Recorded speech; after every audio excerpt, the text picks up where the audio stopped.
क्या लगता है, क्या कोई रास्ता निकलने का आसार दिख रहा है? देखिए, मुझे सबसे अधिक ताज्जुब होता है जो इस डिवीज़न के रेलवे अधिकारी हैं। ये सब लोग ब्रिलियंट स्टूडेंट रहे हैं। यूपीएससी के कंपटीशन से IRTS आदमी लोग आते हैं और ऐसे जो ब्रिलियंट माइंड्स हैं वो अपने ड्यूटी का पालन नहीं करेंगे तो कोई कर क्या सकता है। हम लोगों को कोई शौक नहीं है कि हम आंदोलन करें। DCM साहब ने एक प्रेस कॉन्फ्रेंस किया, बहुत सारी चीज़ें बताया उन्होंने, तो बताया बहुत, मगर जो वाइटल है, जो मुख्य है, उसको उन्होंने छुपा गए। वो कितना है, मालगाड़ियाँ कितना चलती हैं। यात्री गाड़ियों का तो टाइम टेबल आपके स्टेशन पर लगा हुआ है, मालगाड़ियों का तो कुछ नहीं है।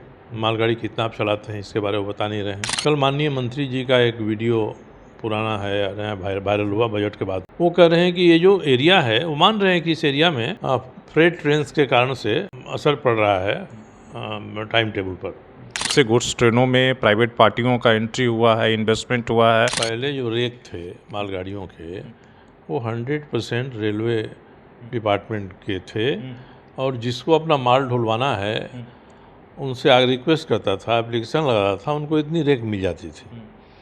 अब इन लोगों ने रेक ही दे दिया है प्राइवेट पार्टीज को, तो एक तरह से इनडायरेक्ट प्राइवेटाइजेशन हो गया इसमें। नमस्कार, सोशल संवाद में स्वागत है। मैं शशि भूषण। ट्रेनों को लेकर लगातार आप देख रहे हैं कि पिछले 2 सालों से हम लोग वीडियो लोगों के जो यात्री ट्रेनों का स्थिति है उस पर कर रहे हैं, बता रहे हैं। वर्तमान में आपने देखा कि किस तरीके से इस मुद्दे को लेकर जो पश्चिमी के विधायक है सरयू राय, उन्होंने पूरे कोल्हान के यात्रियों का दर्द को उठाया और उस पर आंदोलन कर रहे हैं, आंदोलन रहित है।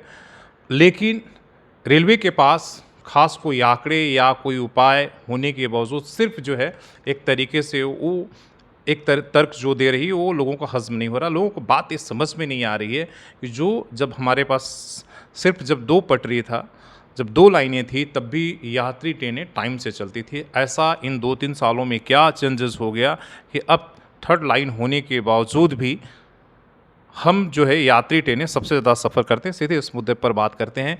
सर, आप लोग लगातार आंदोलन किए, क्या लगता है, क्या कोई रास्ता निकलने का आसार दिख रहा है? देखिए, मुझे सबसे अधिक ताज्जुब होता है जो इस डिवीज़न के रेलवे अधिकारी हैं। ये सब लोग ब्रिलियंट स्टूडेंट रहे हैं। यूपीएससी के कंपटीशन से IRTS आदमी लोग आते हैं, और ऐसे जो ब्रिलियंट माइंड्स हैं वो अपने ड्यूटी का पालन नहीं करेंगे तो कोई कर क्या सकता है। हम लोगों को कोई शौक नहीं है कि हम आंदोलन करें। DCM साहब ने एक प्रेस कॉन्फ्रेंस किया, बहुत सारी चीज़ें बताया उन्होंने, तो बताया बहुत, मगर जो वाइटल है, जो मुख्य है, उसको उन्होंने छुपा गए। जैसे कहावत है ना कि कोई पहलवान लंगोटा पहन के जाता है तो पूरा प्रदर्शित करता है शरीर, मगर जो वाइटल पोर्शन है उसको छुपाने के लिए लंगोट पहनता है वो। अब इसमें हम लोग तो इनसे इतना जानना चाहते हैं ना कि कोई ट्रेन आती है तो चांदली तक ठीक आई, कांडला तक राइट टाइम आई, या राखा माइंस तक राइट टाइम आई, वहाँ से जमशेदपुर आने में क्यों 3 घंटा लेट हो जाती है, 2 घंटा 2.5 घंटा समय लगता है।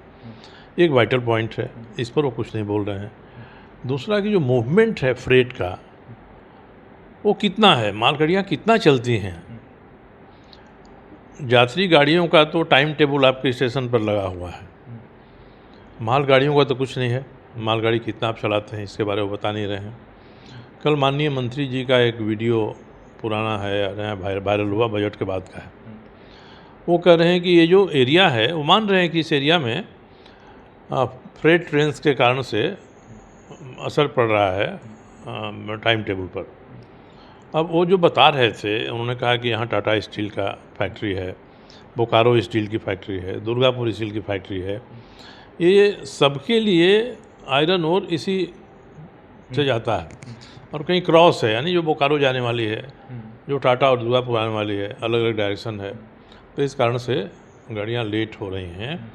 मगर उनको ये पता होना चाहिए कि टाटा स्टील तो 100 साल से यहाँ है, दुर्गापुर भी 60-65 साल से है, बोकारो स्टील भी 1960 के दशक में लगा है। तो आज ही क्यों ये समस्या पैदा कर रहे हैं। टाटा स्टील की क्षमता थोड़ी बढ़ी है, मगर इतनी नहीं बढ़ी है कि आपके यात्री रेलगाड़ियों को वो लेट करा दे। तो मुझे लगता है कहीं जो फीडबैक जा रहा है मंत्री के यहाँ वो भी सही नहीं जा रहा है इस क्षेत्र से।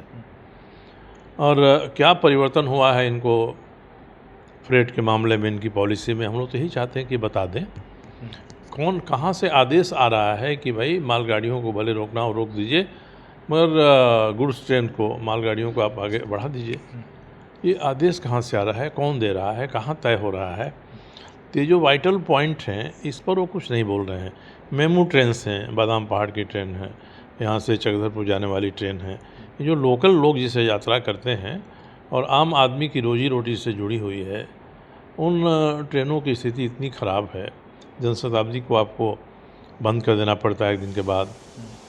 और इस्पात और स्टील, ये जो दो ट्रेन हैं जमशेदपुर को कलकत्ता से जोड़ती हैं, यहाँ जमशेदपुर, घाटशिला, मूसाबनी, बहरागोड़ा, चाकुलिया, यहाँ के सभी लोगों का व्यवसाय इससे जुड़ा हुआ है।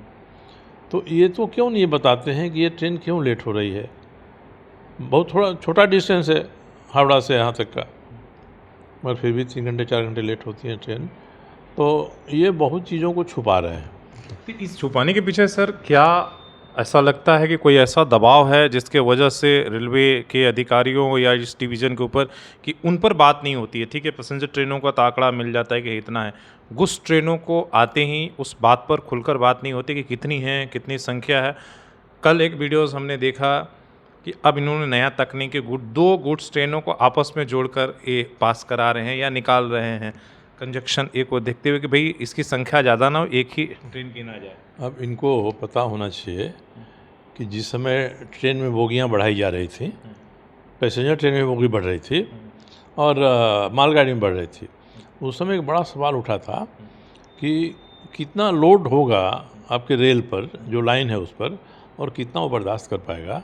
तो दो मालगाड़ी को जोड़ देंगे तो इनका जो सिस्टम है, जो रेल है बना हुआ जिस पर चलती है गाड़ियाँ, उसका क्या होगा? और ये कैसे संभव है कि 2 गाड़ी जोड़ेंगे, 4 इंजन लगाएंगे, सब करेंगे? हमने देखा, हम लोग इतना ही सिंपल, इतना ही हम लोग चाहते हैं कि मालगाड़ियों के बारे में आप पारदर्शी तरीके से घोषणा कर दीजिए। कितने रेक हैं जो हमारे डिवीज़न से चल रहे हैं, गुजर रहे हैं, इसकी संख्या बता दें। किसके कितने ट्रैक हैं, टाटा स्टील का कितना है, रोंगटा माइंस का कितना है, RKFL का कितना है, ये बता दें तो स्पष्ट हो जाएगा कि कैसे इनको मैनेज करना चाहिए। मैनेजमेंट के लिए जो पैसेंजर गाड़ियां हैं उनमें भी स्पेशल ट्रेन खुल जाती हैं, तो उसमें ध्यान में नहीं आता है कि हम और स्पेशल ट्रेन क्यों बढ़ा रहे हैं इस रूट में, क्योंकि ऊपर से ऑर्डर आता है कि आपको करना है साहब। तो ये सारे के सारे लोग ऊपर के आदेश के मोहताज हो गए हैं। और एक मनोवैज्ञानिक कारण मुझे ये लगता है कि होड़ मच गई है कि किस डिवीज़न ने कितना आमदनी किया, मालगाड़ियों से कितनी आमदनी होगी। दबाव भी तो हो सकता है, कौन पहला स्थान पर है, कौन दूसरा पर है, कौन तीसरा पर है। हर आदमी फर्स्ट होना चाहता है इसमें। तो इसका खामियाजा केवल पैसेंजर को ही नहीं, जो यात्री है केवल उसी को नहीं भुगतना पड़ता है। इससे जो रिलेटेड हैं, संबंधित हैं, जिनका कामकाज चलता है इसी से, जिनको ड्यूटी ज्वाइन करनी होती है, जिनको मजदूरी करनी होती है, जिनको अपना व्यवसाय कलकत्ता से लेकर सब जगह से करना पड़ता है, ये सभी तो जुड़े हैं उससे। हम लोग तो यात्रियों की परेशानियों को केवल देखते हैं, मगर यहाँ के आम आदमी, कॉमन आदमी है, कमज़ोर आर्थिक वर्ग का आदमी है, उसकी अपनी अर्निंग की व्यवस्था, आमदनी की व्यवस्था कैसे चौपट हो रही है। इस सबों को जोड़िए तो इनको जितना फ़ायदा होता है मालगाड़ी के ढुलाई से, वो इसकी तुलना में बहुत कम हो जाएगा। तो ये समझना चाहिए।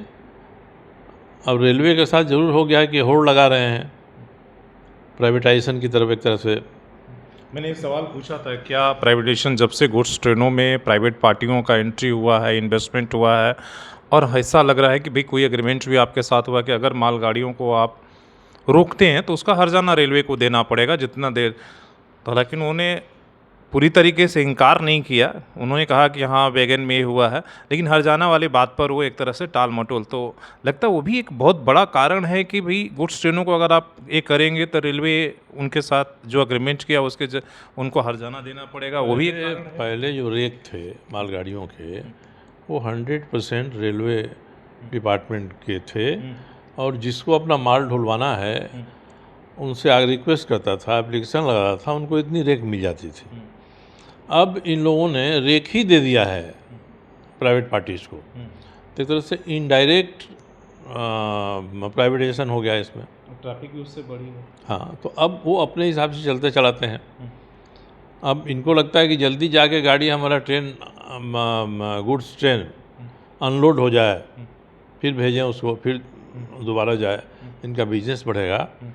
तो ये ठीक उसी तरह से जैसा प्राइवेट प्लेयर अपने व्यापार में जिस तरह की कार्य संस्कृति का परिचय देते हैं, ठीक उसी तरह से सरकारी कंट्रोल में रहते हुए भी इन्होंने इसको प्राइवेटाइज कर दिया है। और प्राइवेटाइजेशन घोषित नहीं है, मगर घोषित प्राइवेटाइजेशन हो गया है। तो इसका खामियाजा भुगतते हैं।